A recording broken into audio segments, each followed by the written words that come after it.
Bonjour à tous, j'ai l'air très fatiguée comme ça, mais ne vous en faites pas, j'ai toute ma tête.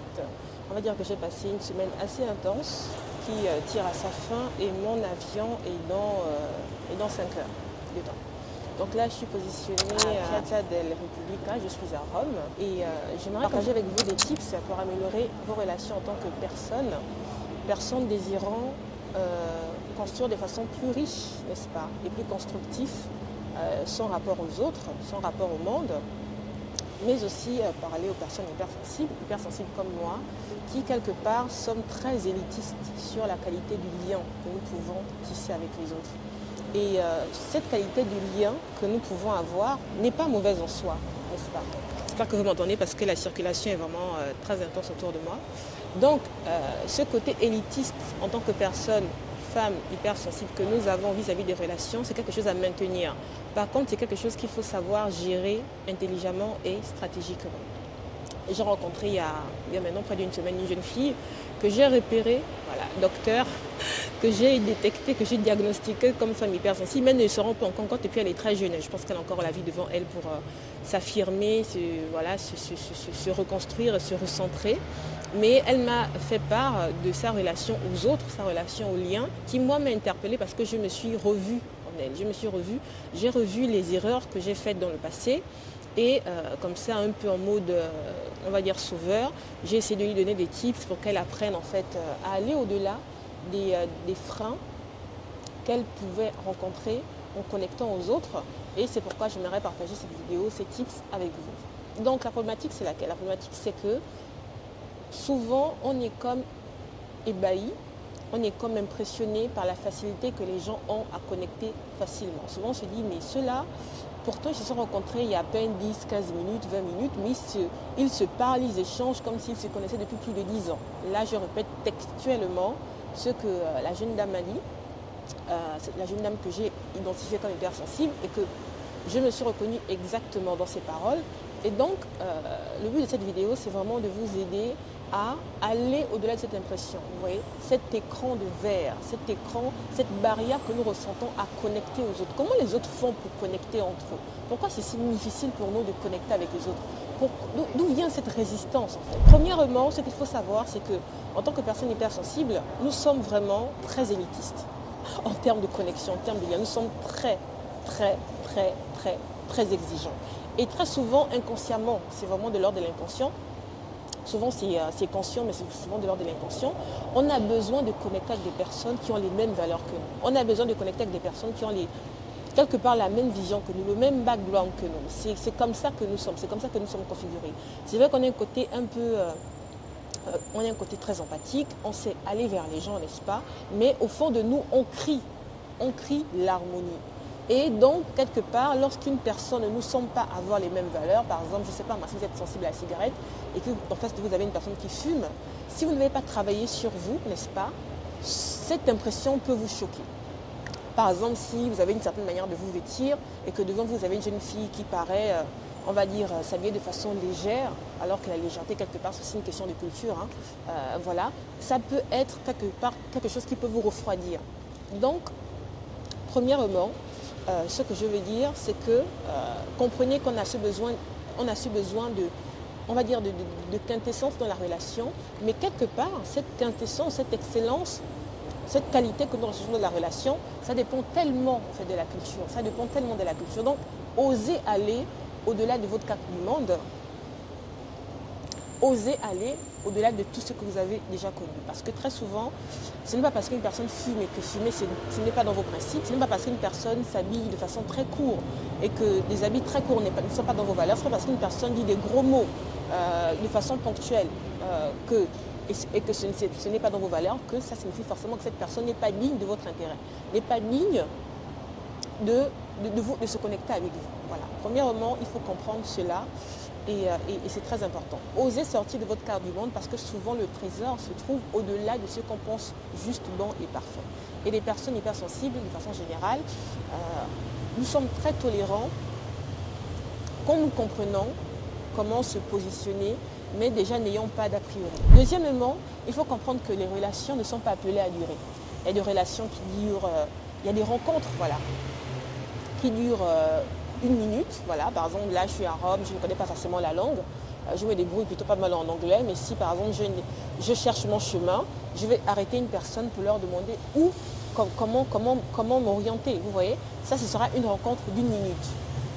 Il peut y avoir des rencontres, j'espère vraiment qu'on m'entend parce qu'il y a un brouhaha là autour de moi.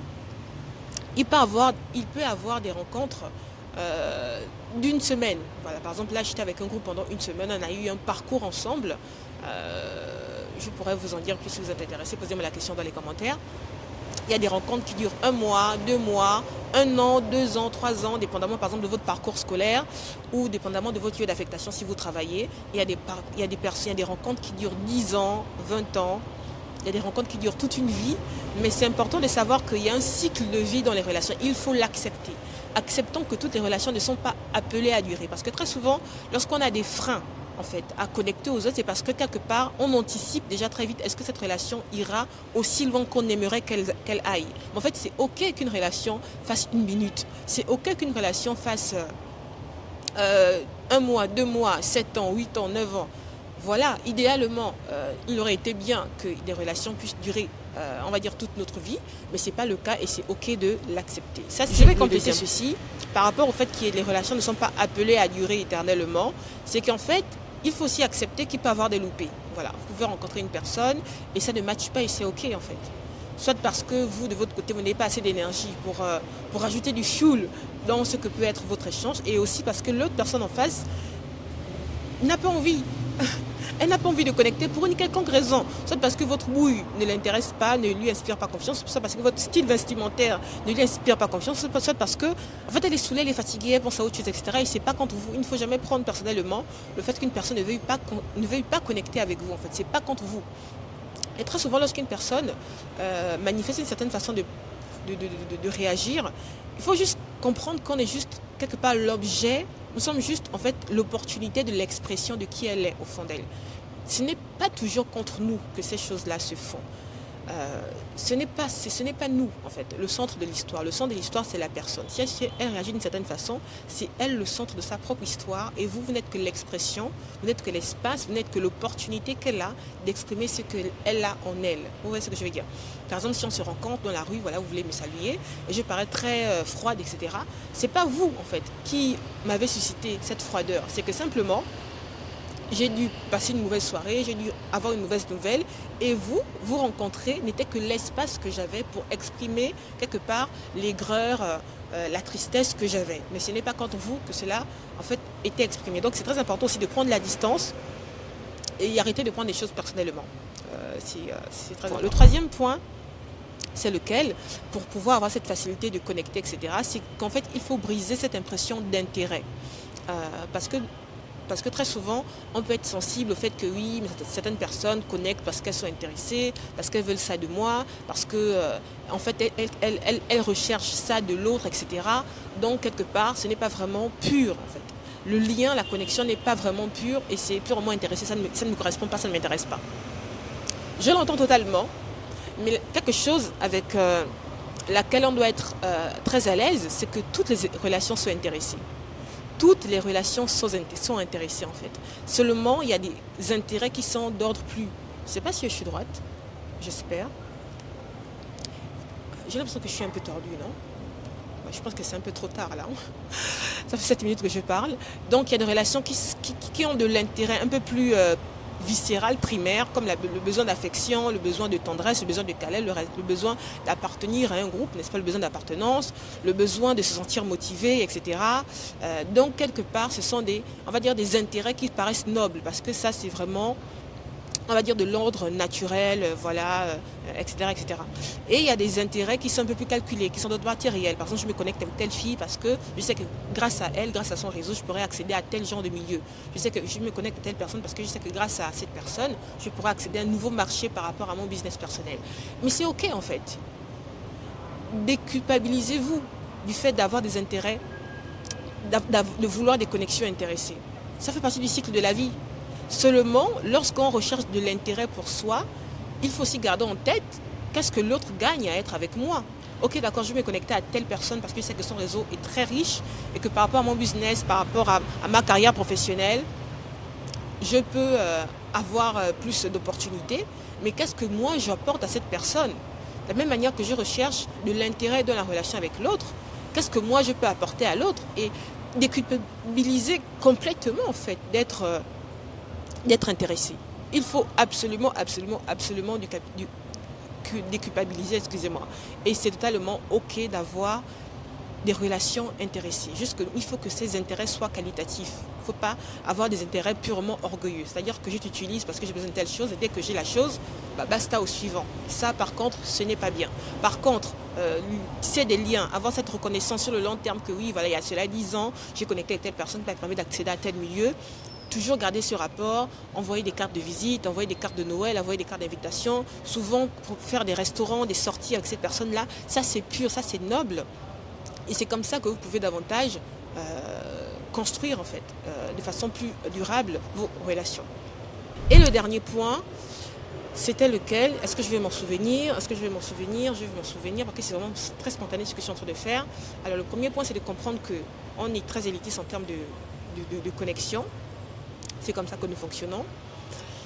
Deuxième point, c'est d'accepter qu'il y a des relations qui ne sont pas appelées à durer très, très longtemps dans le temps. Il y a des relations d'une semaine, 2 semaines, 3 semaines, 1 mois, 2 mois, 3 mois, 1 an, 2 ans, 3 ans, 10 ans, 20 ans, 30 ans et après ça se termine. Les noms chemins se séparent et c'est ok.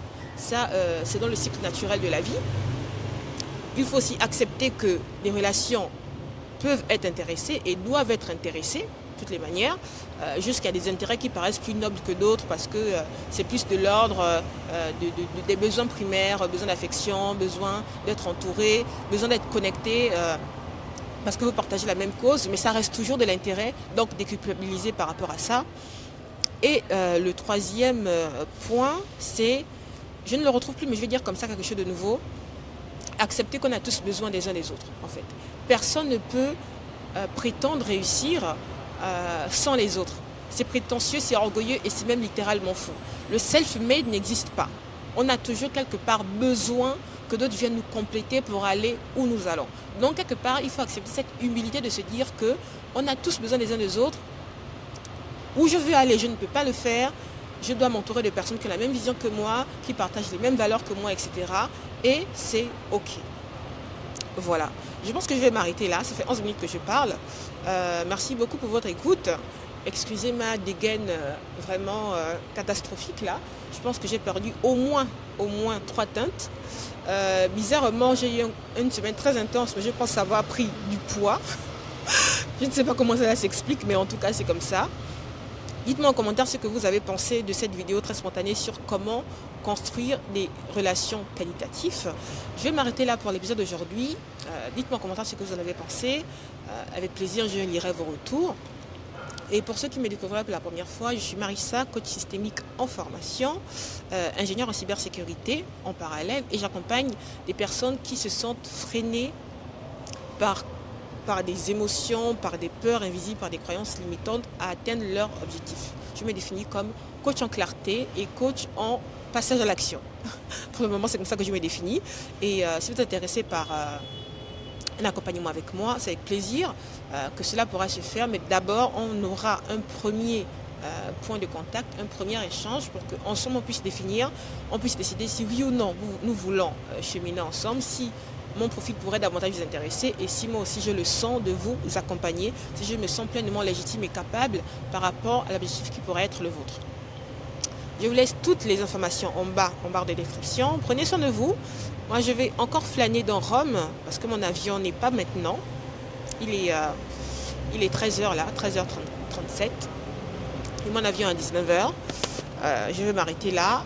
Un niveau à la fois et à très vite. Ciao.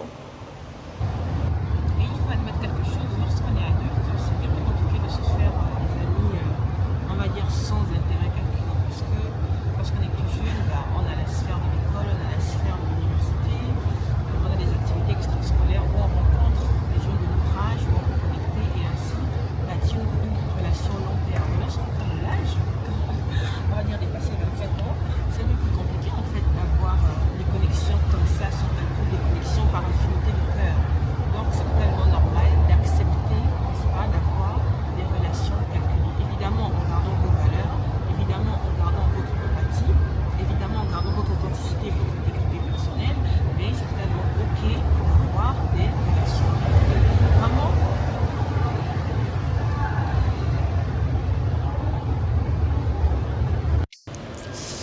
Je vais recommencer. Hop.